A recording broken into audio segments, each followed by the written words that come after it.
ಪದಗ್ರಹಣ ಮಾಡ್ತಾ ಇರುವ ಡಿ ಕೆ ಶಿವಕುಮಾರ್ ಅವರಿಗೆ ನಾನು ಅಭಿನಂದಿಸ್ತಾ ಇದ್ದೇನೆ. ಅವರು ಪಕ್ಷನಿಷ್ಠೆ, ಹೋರಾಟ, ಪಕ್ಷದ ಅನೇಕ ಕಷ್ಟದ ಸಂದರ್ಭದಲ್ಲಿ ಬೆನ್ನೆಲುಬಾಗಿ ನಿಂತು ಬಂಡೆಯಂತೆ ನಿಂತು ಅದನ್ನೆಲ್ಲ ಹೋಗಲಾಡಿಸುವಂತಹ ಒಂದು ಚಾಕಚಕ್ಯತೆ ಮತ್ತು ಕಾರ್ಯತತ್ಪರತೆ, ಇವೆಲ್ಲವೂ ಕೂಡ ಅವರು ಕಾಂಗ್ರೆಸ್ ಪಕ್ಷದಲ್ಲಿ ನಿಷ್ಠರಾಗಿ ಕೆಲಸವನ್ನು ಮಾಡ್ಕೊಂಡು ಬಂದಿದ್ದಾರೆ. ದೊಡ್ಡಹಳ್ಳಿ ಒಂದು ಗ್ರಾಮ ಮತ್ತು ಕನಕಪುರದ ಒಂದು ಮೂಲೆಯಲ್ಲಿದೆ. ಅಲ್ಲಿಂದ ಬೆಳೆದು ಬಂದು ವಿದ್ಯಾರ್ಥಿ ದೆಸೆಯಿಂದಲೇ ವಿದ್ಯಾರ್ಥಿ ನಾಯಕರಾಗಿ ಬೆಳೆದು ರಾಜಕೀಯ ಕ್ಷೇತ್ರಕ್ಕೆ ಪ್ರವೇಶಿಸಿ ಚಿಕ್ಕ ವಯಸ್ಸಿನಲ್ಲಿ ಅವರು ಶಾಸಕರಾಗಿ ಅದರ ಜೊತೆಗೆ ಮಂತ್ರಿಗಳಾಗಿ ಹೋರಾಟವನ್ನು ಮಾಡಿಕೊಂಡು ಬಂದು ಸುದೀರ್ಘ ಒಂದು 40 ವರ್ಷಗಳ ಒಂದು ರಾಜಕೀಯ ಹೋರಾಟದಿಂದ ಇವತ್ತು ಅವರು ಮುಖ್ಯಮಂತ್ರಿಗಳಾಗಿ ಪದಗ್ರಹಣ ಮಾಡ್ತಾ ಇದ್ದಾರೆ. ಅವರು ಮುಖ್ಯಮಂತ್ರಿಗಳಾಗಬೇಕು ಅನ್ನುವಂತಹ ಕೂಗು ಭಾಳ ವರ್ಷಗಳಿಂದ, 1 ವರ್ಷದಿಂದ ಇತ್ತು. ಕಾಂಗ್ರೆಸ್ ವರಿಷ್ಠರು ಇವತ್ತು ನಿರ್ಧಾರವನ್ನು ಮಾಡಿ ಇವತ್ತು ಮುಖ್ಯಮಂತ್ರಿಗಳಾಗಿ ಸಿದ್ದರಾಮಯ್ಯನವರು 3 ವರ್ಷ ಪೂರೈಸ್ತಾ ಇದ್ದಾರೆ. ಇನ್ನು 2 ವರ್ಷಗಳ ಕಾಲ ಡಿ ಕೆ ಶಿವಕುಮಾರ್ ಅವರಿಗೆ ಕೊಡಬೇಕು ಅನ್ನುವಂಥ ಉದ್ದೇಶವನ್ನು ಇಟ್ಕೊಂಡು ಪಕ್ಷದ ತೀರ್ಮಾನದಂತೆ ಇವತ್ತು ಮುಖ್ಯಮಂತ್ರಿಗಳಾಗಿದ್ದಂಥ ಸಿದ್ದರಾಮಯ್ಯನವರು ರಾಜೀನಾಮೆಯನ್ನು ನೀಡಿ ಇವತ್ತು ಮುಖ್ಯಮಂತ್ರಿಗಳಾಗಿ ಮತ್ತು ಕಾಂಗ್ರೆಸ್ ಪಕ್ಷದ ಶಾಸಕಾಂಗ ನಾಯಕರನ್ನು ಒಮ್ಮತದಿಂದ ಆಯ್ಕೆಯನ್ನು ಮಾಡಿ 4 ಗಂಟೆ 5 ನಿಮಿಷಕ್ಕೆ ಅವರು ಮುಖ್ಯಮಂತ್ರಿಗಳಾಗಿ, ಅಂದರೆ 24ನೇ ಮುಖ್ಯಮಂತ್ರಿಗಳು ಅಂತ ಕಾಣುತ್ತೆ. ಬೇರೆ ಬೇರೆ 2 ಸಾರಿ 3 ಸಾರಿ ಆಗಿರ್ಬೋದು. ಬೊಮ್ಮಾಯಿಯವರು 23, ಇವರು 24ನೇ ಮುಖ್ಯಮಂತ್ರಿಗಳು ಅಂತ ಹೇಳ್ತಾ ಇದ್ದಾರೆ. ಒಟ್ಟಿನಲ್ಲಿ ರಾಜ್ಯದ ಮುಖ್ಯಮಂತ್ರಿಗಳಾಗಿ ಅವರು ಇವತ್ತು ಪದಗ್ರಹಣ ಮಾಡ್ತಾ ಇರುವಂಥದ್ದು ಎಲ್ಲರಿಗೂ ಒಂದು ಸಂತಸ, ಒಂದು ಸ್ವಾಗತಾರ್ಹವಾಗಿರುವಂಥ ಸಂಗತಿ.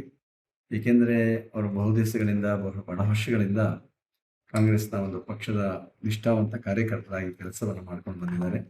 ಅವರೊಂದು ಮಾತನ್ನು ಹೇಳ್ತಾ ಇದ್ರು, ನಮ್ಮ ಪ್ರಯತ್ನ ವಿಫಲ ಆಗ್ಬೋದು, ಪ್ರಾರ್ಥನೆ ಅಂತೂ ವಿಫಲ ಆಗಲ್ಲ ಅನ್ನುವಂತಹ ಭರವಸೆಯನ್ನು ಅವರು ಎಲ್ಲರಿಗೂ ಹೇಳ್ತಾ ಇದ್ರು. ಆದರೆ ಯಾವುದನ್ನು ಕೂಡ ಬಾಯಿ ಬಿಟ್ಟವರು ಒತ್ತಾಯ ಮಾಡಿ ಕೇಳ್ತಾ ಇರಲಿಲ್ಲ. ಅಷ್ಟೇ ಸಹನೆ, ಸಂಯಮ, ತಾಳ್ಮೆಯಿಂದ ಅವರು ಇದ್ಕೊಂಡು ಬಂದರು. ಅದರಂತೆ ಇವತ್ತು ಅವರಿಗೆ ಆ ಒಂದು ಪದವಿ ಒರೆದು ಬಂದಿದೆ.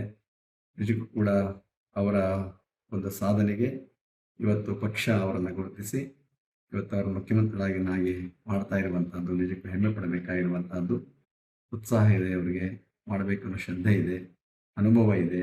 ಎಲ್ಲದರ ಮೂಲಕ ನಮ್ಮ ರಾಜ್ಯದ ಸರ್ವಾಂಗೀಣ ಅಭಿವೃದ್ಧಿಗೆ ಮತ್ತು ಎಲ್ಲ ಜನಾಂಗದ ಎಲ್ಲರ ಪ್ರೀತಿಯನ್ನು ಗಳಿಸಿಕೊಂಡು ಉತ್ತಮ ಆಡಳಿತವನ್ನು ನೀಡುವ ಪ್ರಯತ್ನವನ್ನು ಅವ್ರು ಮಾಡ್ತಾರೆ. ಈಗಾಗಲೇ ಇಂದಿನ ಅನೇಕ ಸರ್ಕಾರದಲ್ಲಿ ಅನೇಕ ಕಾರ್ಯಕ್ರಮಗಳಾಗಿದೆ. ಜನಪ್ರಿಯವಾದಂತಹ ಜನಹಿತ ಕಾರ್ಯಕ್ರಮ ನಡೀತಾ ಇದೆ.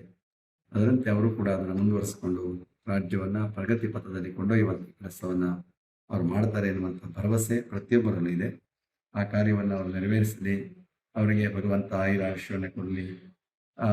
ಜೊತೆಗೆ ಅವರಲ್ಲಿ ಒಂದು ನಂಬಿಕೆ ಏನಪ್ಪ ಅಂದರೆ, ದೇವರಲ್ಲಿ ಮತ್ತು ಗುರುವಿನಲ್ಲಿ ಬಹಳ ನಂಬಿಕೆ ಇರ್ತಿರೋ ಮನುಷ್ಯ ಅವರು. ಯಾವಾಗಲೂ ಕೂಡ ಎಂಥ ಸಂದರ್ಭ ಬಂದರೂ ಕೂಡ ದೈವದಲ್ಲಿ ಒಂದು ನಂಬಿಕೆಯನ್ನು ತುಂಬ ಅವರು ಜಾಸ್ತಿಯನ್ನು ಇಟ್ಕೊಂಡಿದ್ದಾರೆ.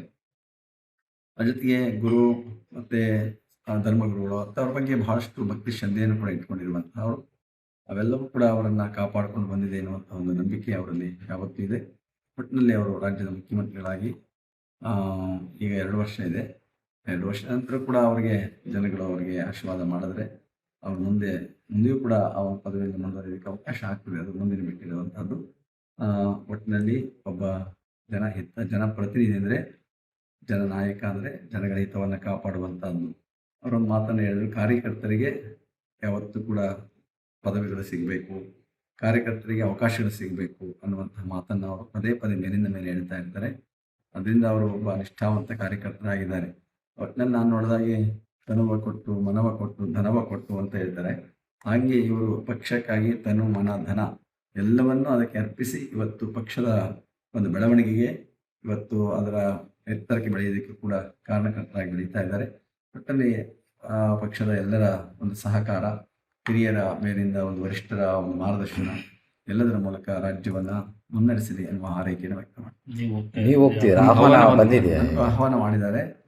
ಆದರೆ ಅಲ್ಲಿನ ಒಂದು ಪ್ರೋಟೋಕಾಲ್ ತುಂಬ ಇರ್ತದೆ.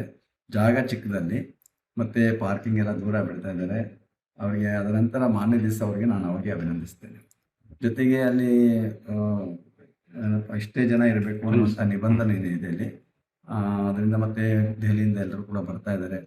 ಮತ್ತು ಪ್ರೋಟೋಕಾಲ್ ಜಾಸ್ತಿ ಇರ್ತದೆ ಅಲ್ಲಿ. ಅವೆಲ್ಲದ ಕಾರಣದಿಂದಾಗಿ ನಾನು ಅವರನ್ನು ಮಾರನೇ ದಿವಸ ಹೋಗಿ ಅಭಿನಂದಿಸ್ತೇನೆ. ಹೌದು.